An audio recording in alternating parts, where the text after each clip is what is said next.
आगे चलते हुए प्रयागराज पहुंचते हैं, प्रयाग जी में स्नान करते हैं, भारद्वाज जी के आश्रम में पहुंचते हैं। भारद्वाज जी से राम जी रास्ता पूछ रहे हैं। उन्होंने श्री वाल्मीकि जी की तरफ का रास्ता बता दिया।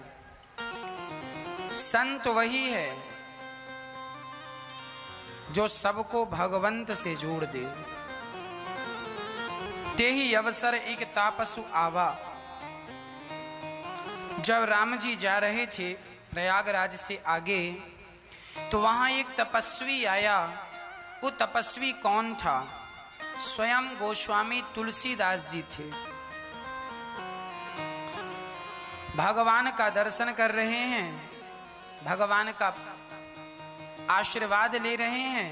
भगवान से मिलने स्वयं गोस्वामी तुलसीदास जी, ये सब महापुरुष हैं, भगवान का पावन दर्शन करने वाले हैं। और अब भगवान केवट और निषाद राज जी को विदा करते हैं।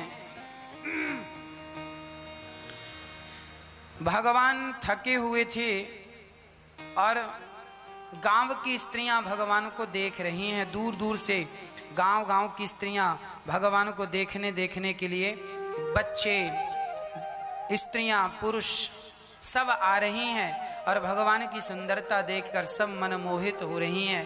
कितने सुंदर हैं रघुनाथ जी, कितनी सुंदर हैं जानकी माता।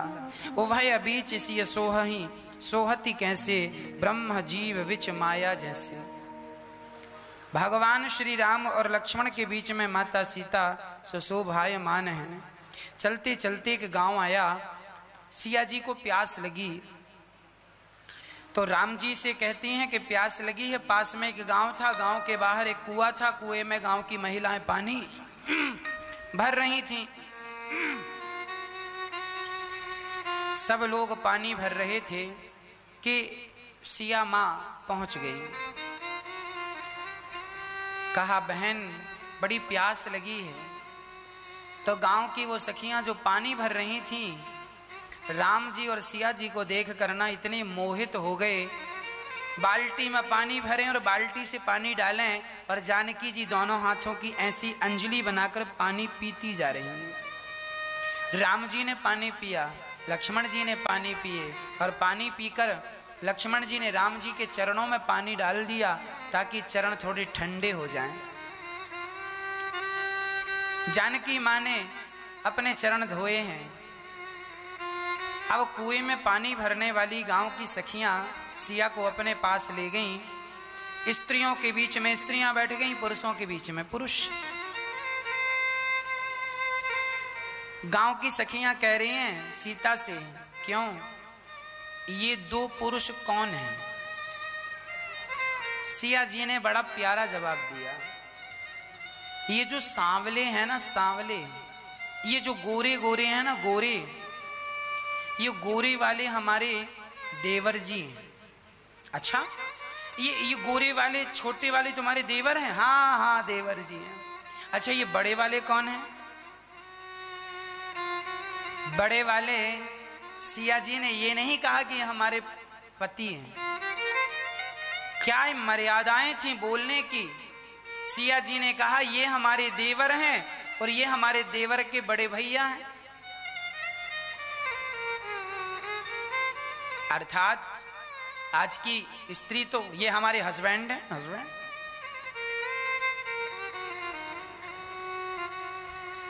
आपके हस्बैंड हैं, आपके पति हैं, ठीक है। फिर मैं कहूंगा कि मर्यादाएं बहुत जरूरी हैं। आप पति पत्नी हैं, पति पत्नी होने पर भी आप जब समाज में रहते हैं तो आपको मर्यादा में रहना चाहिए, है ना? मर्यादाएं लांघनी नहीं चाहिए किसी भी हाल में, किसी भी स्थिति में। मर्यादाओं का कभी अतिक्रमण ना हो। सिया जी बड़ी शालीनता से उत्तर दे रही हैं। देखती हुई राम जी को सखियों को देखकर सिया ने हंस दिया। सारी सखियां समझ गईं कि ये इनके पति हैं। अच्छा, बहुत सुंदर हैं। ऐसी गांव की चर्चाएं होती हुई राम जी आगे चले तो श्री वाल्मीकि जी का पावन सा स्थान नजर आया। राम जी को देखकर वाल्मीकि जी दौड़ पड़े, महाराज आइए आइए, आपके दर्शन के लिए तो हमारी आंखें तरस रही थी। मुनि कहूँ राम दंडवत कीन्हा, आशीर्वाद विप्रवर दीन्हा।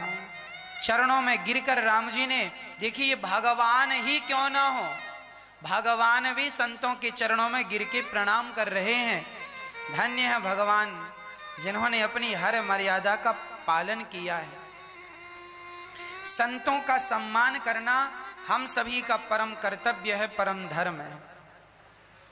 इसीलिए हम कहते हैं कि गौरी गोपाल संत निवास जो बनेगा, यह आपको कुल को तारने वाला है।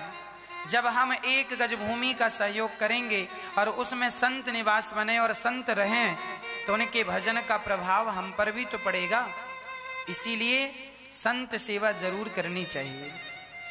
हाँ, वाल्मीकि जी भगवान की सेवा करते हैं। भोजन प्रसादी, जो भी फल फूल इत्यादि भोजन प्रसादी कराया, और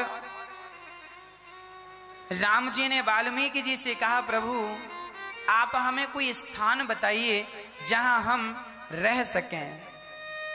तो वाल्मीकि जी भगवान को रहने के स्थान बता रहे हैं।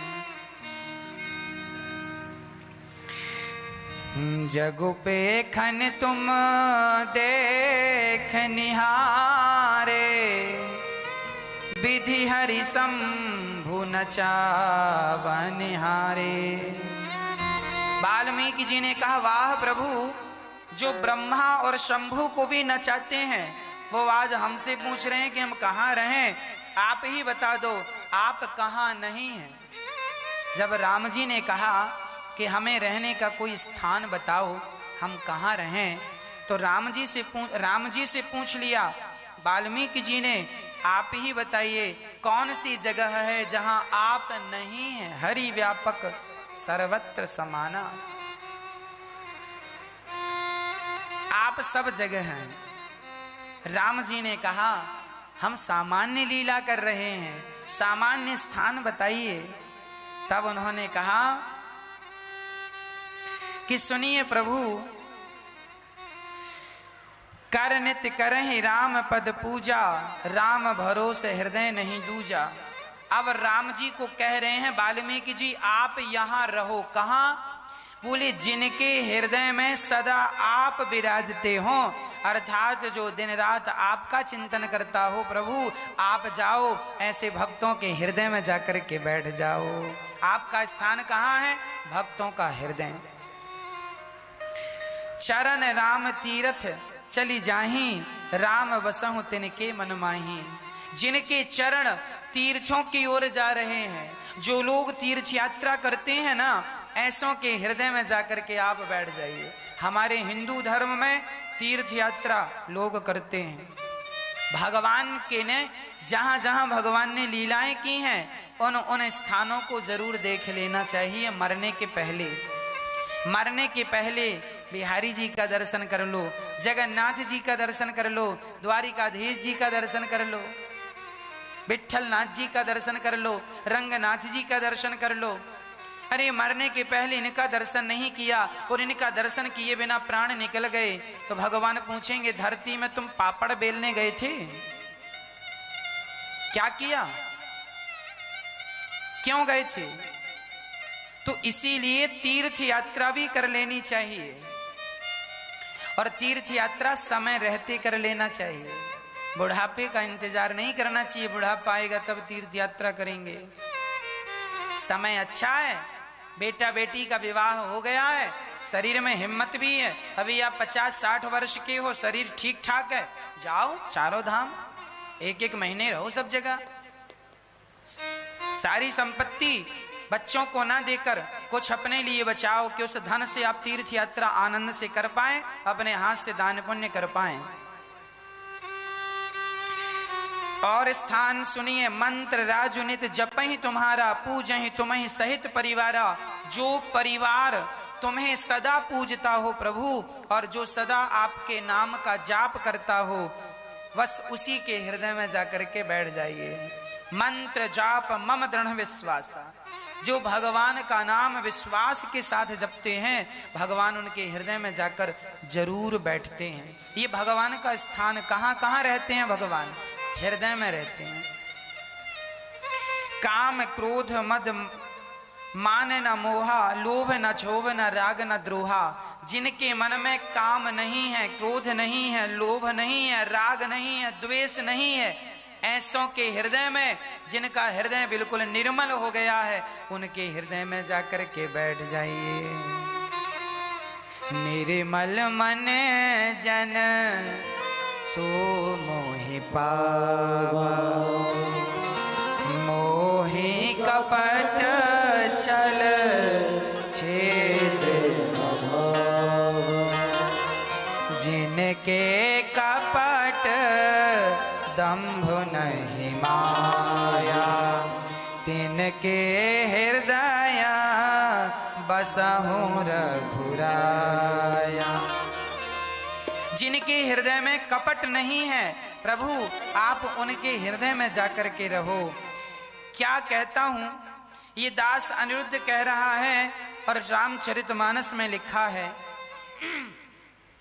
आप लोग जितने जल्दी हो सके अपने कपट को समाप्त कर दो, कपट त्याग दो, और सदा सदा के लिए भगवान को धारण कर लो।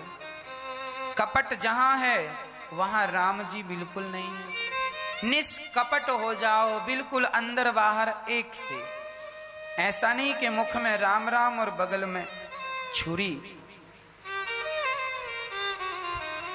अच्छा एक बात बताओ, आप जब हमारे पास आते हैं, अर्थात आप जब अपने गुरुजियों के पास जाते हैं, गुरुजी के पास मिलने, तब आप अपने गुरुजनों के पास जाकर इतने अच्छे हो जाते हैं, ऐसा लगता है आपसे अच्छा कोई नहीं है। कितने अच्छा व्यवहार हो जाता है, आप हाथों पे मुस्कान बना लेते हैं, आप ही। गुरुजी के पास जा रहे हैं, गुरुजी का दर्शन करेंगे, बिल्कुल प्रसन्न चित्त हैं आप, आपके अंदर कोई कपट नहीं, कोई द्वेष नहीं, बड़ी सरलता। और जब आप अपने पड़ोसियों से मिलते हैं, तब वही स्थिति होती है जैसी गुरुजी के सामने थी? नहीं, इसी का नाम है कपट। गुरुजी के सामने कुछ, मंदिर में कुछ, और पड़ोसियों के सामने कुछ ना। जैसे गुरुजी के सामने तुम खड़े हो, वैसे ही अपने पड़ोसियों के सामने खड़े हो जाना। इसी को निष्कपट भाव कहते हैं। तुम्हारे मन में कपट है, ये तो रावण जैसी स्थिति होगी। रावण रूप बदलता था, तुम भी तो रूप बदल रहे हो। गुरुजी के पास कुछ और रूप है, पड़ोसियों के पास कुछ और है। जिठानी के सामने कुछ और, देवरानी के सामने कुछ और, सास के सामने कुछ और, पति के सामने कुछ और। रावण के तो 10 थे, तुम्हारे गिनेंगे तो रावण से ज्यादा निकलेंगे। सिर, रावण के 10 सिर थे। आदमी के आज ना बहुत सिर हैं। एक स्त्री अपनी माँ के पास जाती है तो कुछ और होती है, जब अपनी माँ के सामने बैठती है तो कुछ और होती है, और सासू माँ के सामने बैठती है तो कुछ और होती है। एक माँ जब अपनी बेटी के साथ बैठती है तो कुछ और होती है, और जब बहू के साथ बैठती है तो कुछ और होती है। तुम दोनों में कपट है या नहीं? हाँ, इसी का नाम कपट है। जैसे तुम अपनी बहू से हो, वैसे ही अपनी बेटी से रहो, वैसे ही अपनी पड़ोसन से, सबके साथ एक सा व्यवहार, एक सा प्रेम। कोई छोटा नहीं, कोई बड़ा नहीं, हमारी दृष्टि में सब भगवान तुल्य हैं। सबसे प्रेम करो, ना काहू से दोस्ती, ना काहू से बैर। कबीरा खड़ा बाजार में, सबकी चाहे खैर। ये निष्कपटता यह है। और आज का आदमी पल पल में अपने रंग रूप बदलता है, इसी का नाम कपट है। मैं कुछ कहूं और कुछ करूं, इसका नाम कपट होगा। इसीलिए मैं आपको कहा करता हूं ना कि हम टीवी पर आपको जो दिखाते हैं, यहां माताओं की सेवा हो रही है, टीवी पर आप देखते हैं, अन्न क्षेत्र चल रहा है, टीवी पर आप देखते हैं। जो टीवी पर देखते हैं वही चीज आप यहाँ आकर अपने नेत्रों से देख लीजिएगा। यदि हम आपको टीवी पर कुछ और दिखाएं और जब आप यहाँ आए तो कुछ और दिखेगा, तब तो फिर हम कपटी कहलाएंगे। इसका मतलब हम दिखा कुछ रहे हैं, कह कुछ रहे हैं और रियल में है कुछ और। इसीलिए हम कहा करते हैं कि दास अनिरुद्ध, मैं यदि निष्कपट हूं तो मेरी निष्कपटता का आप स्वयं आकर निरीक्षण कर लें। आप खुद वृंदावन जब भी आए तो यहाँ पर जो माताओं की सेवा हो रही है, आप खुद माताओं से पूछ लें कि उनकी कैसी सेवा हो रही है। यहाँ पर आप आए और मैं कहता हूँ कि लगभग 2 से 3 हजार लोग रोज भोजन करते हैं, तो आप आए और अपने नेत्रों से आकर देख लें और अपने देखकर संतुष्टि कर लें। ऐसा तो नहीं कि मैं कुछ और कह रहा हूँ और यहाँ कुछ और है ना। यदि मेरी कथनी और मेरी करनी और मेरी कहनी अलग अलग हो गई तो फिर मैं कपटी होऊंगा। इसी का नाम कपट है। मैं कह कुछ रहा हूं और कर कुछ रहा हूं, ये कपट है। और जैसा मैं कह रहा हूं वैसा ही कर रहा हूं, यही निष्कपटता है, ये निष्कपट व्यक्ति है। इसीलिए मैं आपसे केवल इतनी प्रार्थना कर रहा हूं कि आप मरने के पहले ये जो कपट की गंदगी है ना, मत करो। जेठानी से झगड़ा, सास से, बहू से, कोई फायदा नहीं। तुम कितने दिन के मेहमान हो, क्या करोगे ये जंजाल पाल के, क्या करोगे झगड़ा पाल के। तुझे जो करना है तू कर, तुझे जो गालियां देना है मुझे दे दे, पर मेरे से तुझे गालियां नहीं दी जाएंगी। तेरे मन करे तो मेरे गाल में 10 थप्पड़ आके जमा दे, मार दे, पर मेरे से मारा नहीं जाएगा। मैं तुझे नहीं मार सकता, तू मुझे मार ले, तेरा दिल करता मार ले, जूतों से मारना है मार ले, मैं नहीं मार सकता। मुझे पता है मर जाऊंगा थोड़े दिन बाद। क्या मैं ये करने आया हूँ, किसी की निंदा करने आया हूँ, तेरी बुराई करने आया हूँ, जूते चप्पल किसी को मारने आया हूँ, ये करने आया हूं? अरे मनुष्य का शरीर भगवान को पाने मिला है। मत गवाओ शरीर, मत गवाओ समय। आज मिला है कल मिलेगा, इसकी कोई गारंटी नहीं। बड़े भाग्य से दुर्लभो मानुषो देहो देहि नाम क्षण भंगुरा। बड़े भाग्य से मिला है मेरी माँ। मत गवाओ, मत संसार में उलझो। ये छोटी मोटी लड़ाई झगड़ा सबके होता है, इनमें उलझ करके अपना समय बर्बाद ना करो। शांत चित्त से भगवान का चिंतन करो। जहां निष्कपटता है वहां भगवान है। अंत में सब प्रकार का स्थान बनाकर चित्रकूट का स्थान बताया।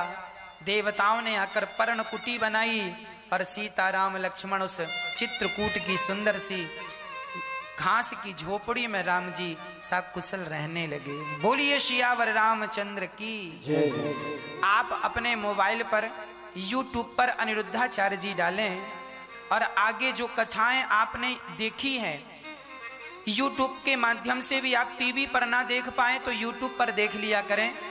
ऐसे YouTube पर चैनल खुलता है, ये लाल बटन जरूर सब्सक्राइब करें, चैनल को सब्सक्राइब करें और आप सभी शेयर करें कथा को, औरों को भी कथाओं से जोड़ें। यदि ये कथा आपको अच्छी लगी है, यदि ये कथा ने आपके हृदय को छुआ है तो विश्वास रखिए औरों का भी हृदय ये कथा छुएगी, औरों को भी भगवान से जोड़ देगी। आपके द्वारा एक व्यक्ति भगवान से जुड़ गया तो इससे बड़ा पुण्य का कार्य कोई नहीं है। इसीलिए YouTube चैनल को जो अनिरुद्धाचार्य के नाम से है, चैनल को सब्सक्राइब करें। ऐसी लाल बटन होगी, क्लिक करें, बेल आइकन को दबाएं और सदा सदा के लिए आप हमारे मेंबर बन जाएं। रात को रोज 8 बजे हम आपकी प्रश्नोत्तरी लेकर आते हैं। जो प्रश्न, जैसे अभी हमने कथा सुनाई, आपके दिमाग में कोई प्रश्न आ गया, महाराज जी आपने यहाँ ये बात कह दी, कोई भी प्रश्न आपके दिमाग में आए तो राम जी को दया भले ना आए पर मेरी सिया जी को दया जरूर आ जाती है। राम जी से ज्यादा दया मेरी माँ के अंदर, पिता से ज्यादा दया माँ के अंदर होती है। इसीलिए दया की प्रतिमूर्ति माँ है, इसीलिए राम जी उनकी भी सेवा करते हैं। राम जी माँ के चरणों के कांटे निकाल रहे हैं और छांव में बैठे हैं। राम जी धन्य हैं जो अपने पिता की आज्ञा का पालन करने आए। धन्य है वो बच्चे जो अपनी माँ की सेवा करते हैं। धन्य है वो संतान जो अपनी माँ की सेवा करती है। मैं आप सभी से प्रार्थना केवल यही करना चाहता हूँ कि समय निकला करे आपको ना कितना भी व्यस्त जीवन हो आपका, पर थोड़ा सा समय निकाल कर माँ के पास जरूर जाया करो। अपने बूढ़ी माँ का हाल चाल जरूर पूछा करो, माँ कैसी हो, कोई तकलीफ तो नहीं है, जरा जाके बैठा करो, 2 मिनट माँ के पाँव दबाया करो, माँ से हाल चाल जाना करो। आपकी तो एक माँ है ना, ये दास अनिरुद्ध के पास तो लगभग 170 माँ होने को आई, 170 माएँ, और सभी माँओं की सेवा ये दास अनिरुद्ध करता है। इन सभी माँओं की सेवा ये दास अनिरुद्ध अपने हाथों से करता है, हम अपने हाथों से ही करते हैं। माँओं की सेवा किसी के भरोसे नहीं छोड़ते, माँओं की सेवा स्वयं। इन माँओं के लिए यदि आप अपने हाथ बढ़ाएं तो मुझे लगेगा कि आप भी मेरे साथ खड़े हैं। प्रिय भक्तों, ये वही माएँ होती हैं गौरी गोपाल वृद्धाश्रम में। ये दास अनिरुद्ध ने गौरी गोपाल वृद्धाश्रम में इन माँओं की सेवा अपने हाथ से करता है। यहाँ माताएं रहती हैं, लगभग 170 माताएं होने को आई। ये माताएं, ये वही माताएं हैं जिनके अपने बच्चों ने माँ को घर से निकाल दिया है। ये वही माँ हैं जिन माँओं ने अपना पसीना बहाकर, अपना लहू बहाकर भी बच्चों को पाला है, बच्चों की आंखों में कभी आंसू नहीं आने दिया। वही माँ जब बूढ़ी हो जाती है तो बच्चे अपनी माँ को घर से निकाल देते हैं। ऐसी माँओं के लिए ये दास अनिरुद्ध ने गौरी गोपाल वृद्धाश्रम बनवाया है, केवल इसलिए कि इन बूढ़ी माँओं की सेवा यदि इनकी अपनी संतान नहीं करती तो बिहारी जी ने हमें बिठाया है, और इन माँओं की सेवा ये दास अनिरुद्ध करता है। आपसे सिर्फ इतनी प्रार्थना है, आप भी इन माँओं की सेवा में अपने हाथ जरूर बढ़ाएं। गौरी गोपाल वृद्धाश्रम माताओं से बिल्कुल भर गया है, अब एक बड़ा आश्रम बनाने की जरूरत है। माताएं देखिए रोज आती हैं, इन माँओं के रहने के लिए हमने किराए का आश्रम अभी ले रखा है। किराए के आश्रम में माताएं और जो एक्स्ट्रा हैं, जो गौरी गोपाल वृद्धाश्रम में पूरी माताएं हो गई, उसके बाद भी जो माताएं हैं उनको किराए से रखा गया है। और हम चाहते हैं एक बड़ा आश्रम ऐसा हो जहां 1000 माताएं एक साथ रह सकें। इसके लिए एक गौरी गोपाल वृद्धाश्रम, एक आश्रम और बनाने की आवश्यकता है, और वो आश्रम का निर्माण आपके सहयोग के बिना पूरा नहीं हो सकता। आप भी एक कमरा बनवा कर इन बूढ़ी माँओं के लिए समर्पित कर सकते हैं।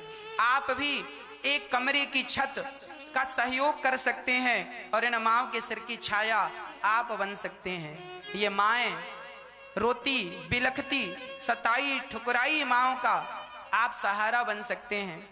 कल एक माँ ने आपसे आकर कहा ना कि हमारे बच्चे हमें भोजन भी नहीं देते। जब उनके बच्चे भोजन नहीं देते तो आप और हमें भोजन की व्यवस्था करनी चाहिए।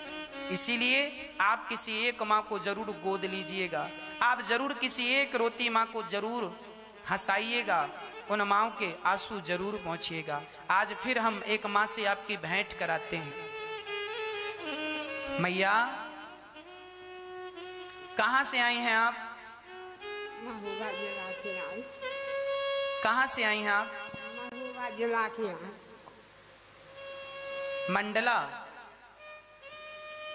मंडला जिला से हैं मैया? महोबा से हैं? महोबा जिला के हैं। महोबा से। कितने बच्चे हैं आपके? 3 बेटे हैं आपके। तो आपको यहाँ आने की क्या जरूरत पड़ गई मैया जी? आपके जब बच्चे थे तो हम तो हमारे माइक पास में लगाइए। हाँ मैया जी, आप बताइए आपको यहाँ आने की क्या जरूरत पड़ी, क्यों आप यहाँ आए? हमें क्या, आपके बच्चे हैं तो फिर आपको बच्चों ने आपकी सेवा नहीं की क्या? बंगन की माँ निकाल पास करा था तो भी भागी लगाती मारती हैं। बहुएं मारती हैं? काया जमाना ही सर। हाँ लगा दो के जाओ तो महोबा जिला के हैं। तो आपके बेटों ने आपको बोला नहीं कि माँ यहीं रहो, हम आपकी सेवा करेंगे? आपके बच्चों ने आपको रोका नहीं कि आप यहीं रहो? हम बता करेंगे बता के नहीं आए हैं। तो फिर वो आपको ढूंढ रहे होंगे तो? अब जाने ढूंढन दो का होता। तो आपको घर में कोई तकलीफ थी क्या?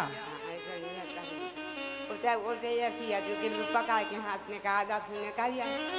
अच्छा, हाथ पकड़ के निकाल दिया बेटे ने तो आप निकल आए। हाँ।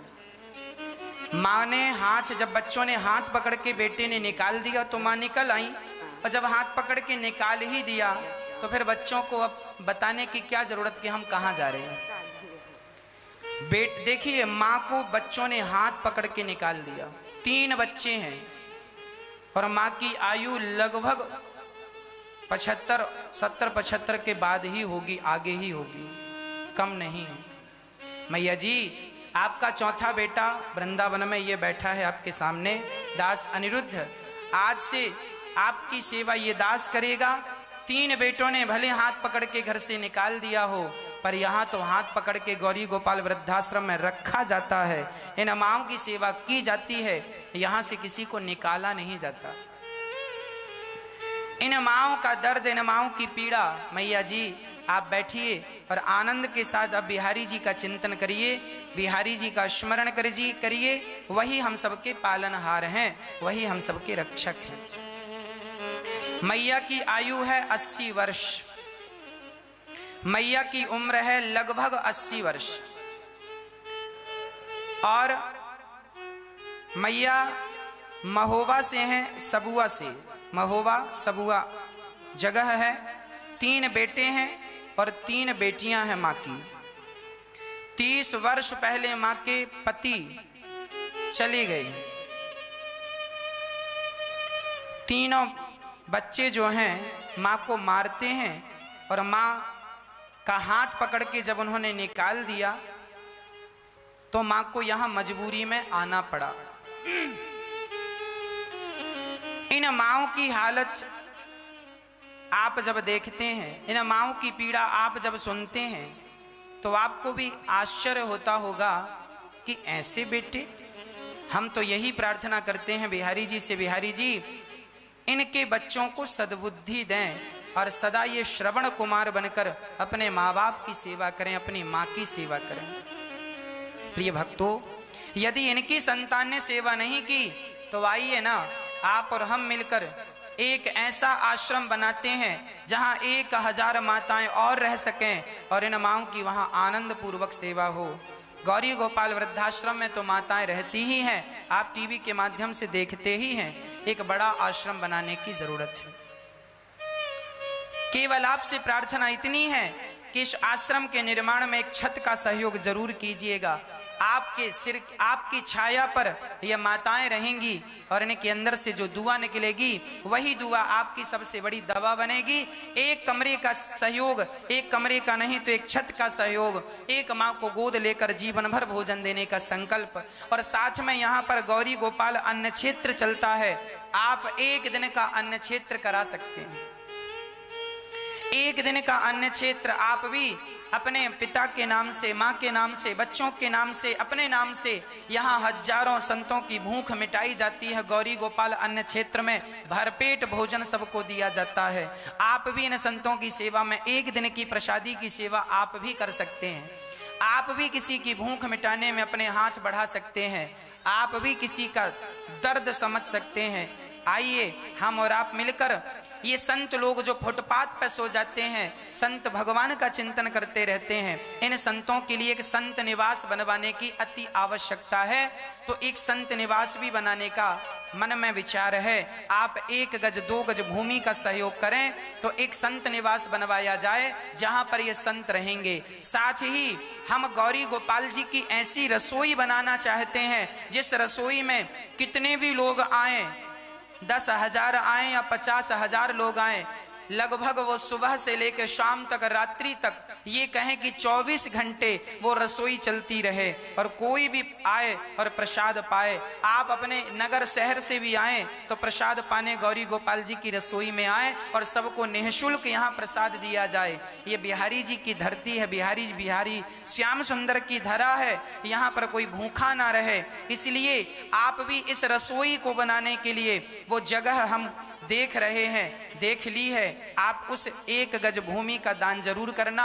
आपके दिए हुए 1 गज भूमि दान में संत निवास बनेगा, संत भजन करेंगे और ऐसी रसोई बनेगी जहां हजारों लोग रोज बैठकर प्रसाद पाएंगे। ये जो वन्य क्षेत्र चल रहा है ये तो चलता ही रहेगा, इसके अतिरिक्त ऐसी और रसोई जहां सारे यात्रीगण, वो भक्तगण जो जरूरतमंद हैं, वो लोग पेट भर प्रसादी पाएं। तो यहाँ ये सेवा, आप इन सेवाओं से जुड़ सकते हैं, अन्नदान से जुड़ सकते हैं। साथ ही एक गौ माता को आप जीवन भर रोटी देने का संकल्प, एक गौ माता को जीवन भर 1 रोटी मिलती रहे आपकी तरफ से। आप भी गौरी गोपाल गौशाला से जुड़ें और गौ माताओं की सेवा से जुड़ें। कुछ भक्तों ने अपने आप को गौ माता की सेवा से, अन्न क्षेत्र से और माओं की सेवा से, वृद्ध माओं की सेवा से जोड़ा है। आइए ऐसे महान दानवीर महापुरुषों को नाम श्रवण करते हैं, जिनका दिल इन माओं के लिए धड़कता है, जो इन माओं के आंसू पहुंचने के लिए अपने हाथ बढ़ा रहे हैं। भगवान